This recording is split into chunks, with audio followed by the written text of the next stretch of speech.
Good morning, everybody. Chris Linton here from Body Basics.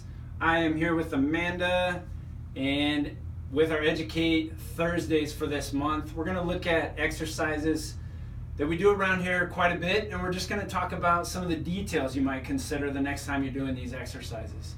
So today we're going to start it off with our single leg push exercise. Some of you might recognize this more as a single leg slide, which we'll get to in a little bit. So first thing, the single leg push exercise, the reason why we call it single leg push is we're actually going to be pushing back with the right heel in this case, and the right arm is going to be pushing forward. So go ahead and show them the single leg push. So the single leg push versus slide implies that the foot is off the ground. That's how we get that distinction. So this is the single leg push. What we're going to talk about is looking at the hip motion, or in this case the anti-hip motion.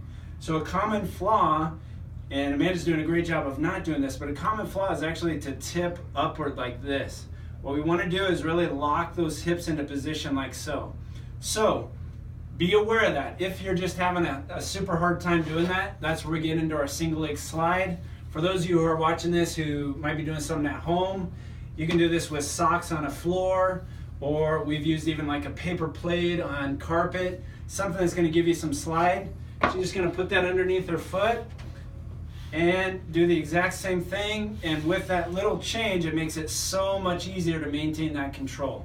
So that is your education piece for today. Have a great one.